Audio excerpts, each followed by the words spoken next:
तो इससे पहले प्रकाश के बारे में हम लोग जान चुके हैं कुछ इम्पोर्टेंट बात जो परीक्षा की दृष्टि से काफी ही महत्वपूर्ण होता है। तो उसी में से हम लोग कुछ क्वेश्चन लेकर आए हैं जो ऑब्जेक्टिव टाइप का होता है, उसी के बारे में हम लोग चर्चा करेंगे और देखेंगे कि परीक्षाओं में किस तरह से क्वेश्चन पूछे जाते हैं। कृपया वीडियो को लास्ट तक देखिएगा क्योंकि इतना ही इंटरेस्टेड से हम लोग जानेंगे और कंफ्यूजन जो होता है परीक्षा में उसको दूर करेंगे। तो आइए देखते हैं, कह रहा है कि प्रकाश कैसी तरंग है। तो सबसे पहले तो क्वेश्चन पूछेगा कि प्रकाश क्या है।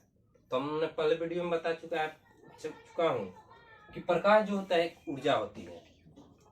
ये प्रकाश जो ऊर्जा होती है तो ये विद्युत चुंबकीय तरंग के रूप में कार्य करती है। क्या होती है? विद्युत चुंबकीय तरंग के रूप में कार्य करती है। तो ये विद्युत चुंबकीय जो तरंगे होती है अनुप्रस्थ तरंग के रूप में कार्य करती है। जो विद्युत चुंबकीय तरंग होती है अनुप्रस्थ तरंगे होती है। इसको भी याद करिएगा कि कभी कभी परीक्षा में पूछ लिए जाते हैं कि विद्युत चुंबकीय तरंगे जो होती है कैसी तरंगे होती है, तो वो भी अनुप्रस्थ होती है। तो हम लोग जाने कि प्रकाश विद्युत चुंबकीय तरंग के रूप में कार्य करती है। तो प्रकाश विद्युत चुंबकीय जो हुआ अनुप्रस्थ तरंग होती है। तो इसी तरह से देखिएगा ऑप्शन में किस तरह से पूछा है कि अनुदैर्घ्य तरंग, अनुप्रस्थ, दोनों, इनमें से कोई नहीं। तो हम लोग जाने कि प्रकाश विद्युत चुंबकीय अनुप्रस्थ तरंग होती है, उसके अनुसार प्रकाश संचरण करता है। तो प्रकाश कैसी होगी? अनुप्रस्थ तरंगे हो जाएगी। आइए दूसरा क्वेश्चन हम देखते हैं। कह रहा है कि तो प्रकाश विद्युत चुंबकीय स्वरूप की खोज किसने किया था? तो पहला ऑप्शन दिया है स्नेल, दूसरा ऑप्शन दिया है न्यूटन, तीसरा ऑप्शन दिया है मैक्सवेल और 4 नंबर में डी ऑप्शन में दिया है यानी कि यंग। तो हम लोग जानते हैं कि इसका मैक्सवेल आंसर हो जाएगा। तो प्रकाश विद्युत चुंबकीय स्वरूप की खोज किसने किया था? तो हम लोग मैक्सवेल याद रखेंगे। आइए देखते हैं 3 नंबर क्वेश्चन में। कह रहा है किस रंग का तरंग दैर्घ्य सबसे अधिक होता है? बहुत ही कंफ्यूजन होता है परीक्षा में हम लोग को। तरंग दैर्घ्य, अपवर्तनांक, विक्षेपण, ये 3 बात याद रखेंगे हम लोग प्रकाश से। एक याद रखेंगे तरंग दैर्घ्य, एक याद रखेंगे विक्षेपण, एक याद रखेंगे अपवर्तनांक। हम लोग से क्वेश्चन पूछता है कि किस रंग का अपवर्तनांक सबसे अधिक होता है, सबसे कम होता है, किस रंग का विक्षेपण सबसे अधिक होता है, सबसे कम होता है, और पूछता है कि किस रंग का तरंग दैर्घ्य सबसे कम और सबसे अधिक होता है। तो एक बात याद रखेंगे हम लोग कि तरंग दैर्घ्य जब अधिक होगा तो उसका विक्षेपण कम होगा।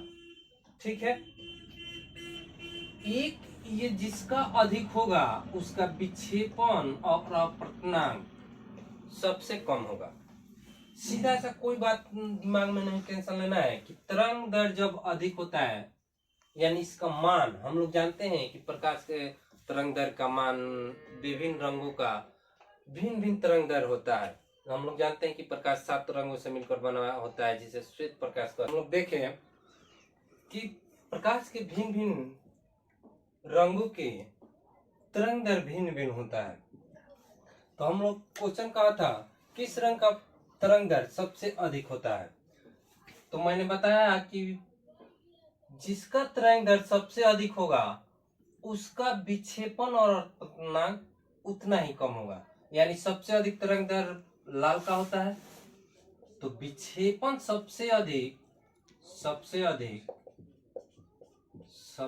अधिक ये हो जाएगा बैंगनी का, अपवर्तनांक भी बैंगनी का हो जाएगा। यानी तरंग दैर्घ्य बढ़ने के साथ हम लोग का अपवर्तनांक और विक्षेपण का मान कम होता है। यानी कि लाल रंग का तरंग दैर्घ्य सबसे अधिक, तो विक्षेपण सबसे अधिक किसका होगा? बैंगनी का। अब बैंगनी का तरंग दैर्घ्य सबसे कम होता है, अपवर्तनांक भी सबसे अधिक किसका होगा? बैंगनी का। तो हम लोग 3 बात समझे कि तरंग दैर्घ्य लाल रंग का सबसे अधिक, विक्षेपण सबसे अधिक बैगनी का और अपवर्तन सबसे अधिक बैगनी का। ठीक है, तो आइए देखते हैं अगले क्वेश्चन में। तो इसका हो जाएगा तरंगदैर्घ्य लाल का। अब कह रहा है वास्तविक सूर्योदय से कुछ समय पहले ही सूरज लाल क्यों दिखाई देता है। तो इसको कंसेप्ट को पहले समझेंगे। इस यहाँ से दो तरह के क्वेश्चन पूछे जाते हैं कि वास्तविक सूर्योदय से कुछ समय पहले सूरज लाल क्यों दिखाई देता है। पहला ऑप्शन है अपवर्तन, 2 नंबर में है परावर्तन, 3 नंबर में है परिकिरणन और 4 नंबर में फंसा दिया है ए और सी दोनों, यानी कि अपवर्तन और परिकिरणन दोनों के कारण वास्तविक सूर्योदय से कुछ समय पहले सूरज लाल दिखाई देता है। यानी ये डी में हुआ कि ए और सी दोनों सही है। तो आइए इसके बारे में पहले बातें करते हैं। हम लोग देख रहे हैं, कह रहे हैं कि वास्तविक सूर्योदय से पहले कुछ समय पहले, यानी अभी सूर्य भगवान उगा नहीं हुआ है, यानी दिखाई नहीं दे रहा है, लेकिन लाल दिखाई देता हुआ प्रतीत होता है। अब यहां से क्वेश्चन पूछेगा, पहले इसको कंसेप्ट करेंगे। इसका मतलब हुआ कि सूर्य भगवान अभी उगे नहीं है, उसके पहले ही सूर्य लाल दिखाई दे रहा है। तो इससे पहले हम लोग ने प्रकाश के विभिन्न जैसे अपवर्तन, प्रकीर्णन, विक्षेपण के बारे में चर्चा किया था। तो उसमें हमने बताया था कि वास्तविक जो चीज होती है या वस्तु होती है, तो मैंने बताया था कि बाल्टी के तली में पड़ा हुआ सिक्का थोड़ा ऊपर उठाई देता है। और इसके बाद मैंने बताया था कि जल में डूबी हुई छड़ टेढ़ी क्यों दिखाई देती है। छड़ जो होती है सीधी होती है, लेकिन टेढ़ी क्यों दिखाई देती है, यानी वास्तविक से कुछ हटकर अलगे दिखाई देता है। उसके को हमने कंसेप्ट के रूप में कराया था क्लियर कि इसका अपवर्तन होता है। वास्तविक से कुछ हटकर दिखाई दे, यानी कि तल में बैठा रहता है सिक्का, थोड़ा ऊपर उठा हुआ दिखाई देता। पानी में मछली जो होती है नीचे रहती है, लेकिन थोड़ा ऊपर दिखाई देती है। तो वास्तविक से कुछ हट के होता है, तो उसके बारे में बताया था कि जो भी कुछ कहे उसको हम लोग अपवर्तन मारेंगे। तो उसी में का बात है, कह रहे हैं वास्तविक सूर्योदय से कुछ पहले सूर्य लाल दिखाई देता है। तो इसका आंसर ए हो जाएगा। अब आइए यहाँ से एक और क्वेश्चन पूछता है, अपवर्तन के कारण वास्तविक समय से कुछ समय पहले सूर्य दिखाई देता है।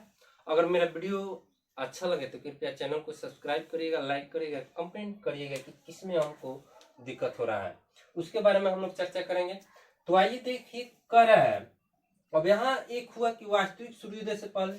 अब यहाँ देता है एक और क्वेश्चन कि सूर्य उगते समय और डूबते समय लाल क्यों दिखाई देता है। तो इसको कंसेप्ट क्लियर करेंगे कि उगते समय और डूबते समय दोनों बात में अंतर हो रहा है। कह रहा है कि वास्तविक सूर्योदय से पहले, और दूसरा मैंने बोला कि सूर्य भगवान उगते समय और डूबते समय लाल क्यों दिखाई देते हैं।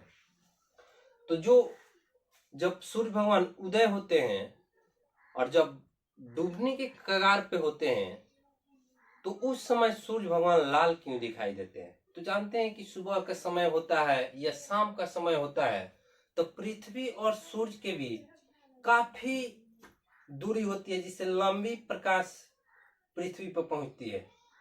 ठीक है, तो सूर्योदय के समय पृथ्वी और सूर्य के बीच अधिक दूरी होने के कारण जो प्रकाश में 7 रंग होते हैं वे कुछ बिखर जाते हैं। जैसे जानते हैं कि जिसका तरंगदैर्घ्य ज्यादा होता है वे कम बिखरते हैं, और जिसका तरंगदैर्घ्य सबसे कम होता है वो अधिक बिगड़ते हैं। इसी क्रम में जानते हैं कि विक्षेपण सबसे अधिक बैंगनी रंग का होता है। इसी तरह से और भी अनेक रंगों का होता है। सूर्य के प्रकाश पृथ्वी पर आने में अधिक दूरी तय करने के क्रम में वे क्या होते हैं, विक्षेपित हो जाते हैं, जिससे सूर्य को अधिक दूरी का सामना करना पड़ता है। तो बाकी जो रंगे होती है वो क्या होती है कि वायुमंडल में विचलित हो जाती है, और जिसका लाल रंग का तरंगदैर्घ्य ज्यादा होता है वो कम विचलित होता है। तो कम विचलित होने के कारण हम लोग को लाल सूर्य भगवान दिखाई देते हैं। और देखते हैं कि दोपहर के समय में हम लोग को पृथ्वी और सूर्य के बीच काफी कम दूरी होता है, जिससे हम लोग जानते हैं कि प्रकाश होता है श्वेत प्रकाश का मिश्रण होता है। जब सातों प्रकाश मिल जाते हैं तो वो कैसा दिखाई देता है? श्वेत दिखाई देता है। इसी के कारण हम लोग का सुबह के बाद जब सूर्य भगवान एकदम सर पर होते हैं तो हम लोग का श्वेत प्रकाश दिखाई देता है। तो इसको कंसेप्ट रखेंगे। तो वो जब देखा कि सूर्योदय के समय और सूर्यास्त के समय सूर्य भगवान लाल क्यों दिखाई देते हैं, तो उसके लिए हम लोग प्रकीर्णन याद रखिएगा। ठीक है, तो आइए कह रहा है कि निम्नलिखित में से किसमें उच्चतम ऊर्जा होती है। देखिए ऑप्शन में दिया है, कह रहे हैं कि निम्नलिखित में से किसमें उच्चतम ऊर्जा होती है। तो कह रहा है पहला ऑप्शन है नीला, दूसरा हरा, सी नंबर में दिया है लाल और डी में पीला। तो इसका आंसर हम लोग का नीला हो जाएगा। माने इस चारों रंग में से ऊर्जा सबसे अधिक किसका होगा? नीला रंग का। आइए अगला क्वेश्चन देखेंगे कि पानी के अंदर हवा का बुलबुला किस तरह का बर्ताव करता है। बहुत इंपॉर्टेंट हो जाता है ये क्वेश्चन। कह रहा है कि पानी के अंदर हवा का बुलबुला किस तरह का बर्ताव करता है। ऑप्शन देखिएगा किस तरह माइंड चेंज करता है। कह रहा है उत्तल लेंस, अवतल लेंस, उत्तल दर्पण, अवतल दर्पण। तो पानी के अंदर जब लेंस जाता है तो ये कह रहा है बर्ताव करता है, यानी पानी के ऊपर जो अंदर हवा का बुलबुला होगा वो होगा उत्तल लेंस। ठीक है, लेकिन पानी के अंदर में हम लोग बुलबुला देखते हैं जो अवतल लेंस होता है उत्तल लेंस के भांति काम करता है, और उत्तल लेंस अवतल लेंस के भांति कार्य करता है। तो वो होता है वास्तव में उत्तल लेंस, लेकिन बर्ताव किसकी तरह करेगा? तो हम लोग का आंसर हो जाएगा अवतल लेंस। तो बर्ताव किसके किसके किस तरह अवतल लेंस के तरह बर्ताव करेगा। लेकिन पूछेगा पानी का बुलबुला होता है किस तरह दिखता है, तो दिखाई देगा बुलबुला उत्तल लेंस की तरह, लेकिन काम करेगा अवतल लेंस के भांति। तो ये याद रखेंगे, मोस्ट इंपॉर्टेंट होता है कि अवतल लेंस के भांति कार्य करता है, दिखता है। पूछेगा कि पानी के अंदर हवा का बुलबुला कैसा दिखता है, तो उत्तल लेंस की तरह दिखता है, और बर्ताव यानी काम करेगा तो अवतल लेंस की तरह। आइए देखते हैं अगला क्वेश्चन। कह रहा है कि किस रंग का अपवर्तनांक सबसे अधिक होता है। तो मैंने पहले वीडियो में बता दिया है कि अपवर्तनांक किसका अधिक होता है। देखिए ऑप्शन में लाल रंग, पीला रंग, हरा रंग, बैंगनी रंग। तो मैंने बताया था कि अपवर्तनांक जिसका अधिक होता है उसका तरंग दैर्घ्य कम होता है, यानी जिसका तरंग दैर्घ्य कम होता है उसका अपवर्तनांक सबसे अधिक होता है। तो तरंग दैर्घ्य सबसे कम किसका होता है? तरंग दैर्घ्य बैंगनी रंग का होता है, यानी इसका अपवर्तनांक क्या होगा? सबसे अधिक होगा। तो ये आंसर क्या हो जाएगा? बैंगनी रंग का। तो देखेंगे अगला क्वेश्चन।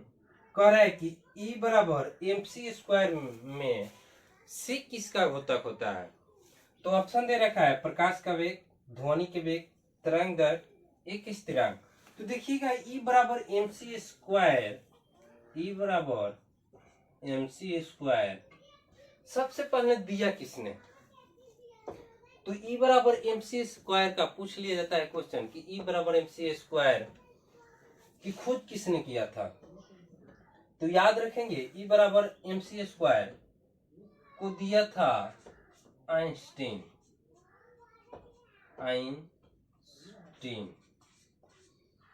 इसको बोला जाता है E बराबर mc² को बोला जाता है सापेक्षता का सिद्धांत। एक बात याद रखेंगे कि इसको बोला जाता है सापेक्षता का सिद्धांत, और पूछ लिया जाता है कि सापेक्षता का सिद्धांत का प्रतिपादन किसने किया था।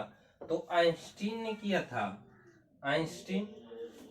अब यहाँ पूछ रहा है कि C का मतलब क्या होता है। तो C का याद रखेंगे ये प्रकाश का वेग होता है। तो आंसर क्या हो जाएगा? प्रकाश का वेग हो जाएगा।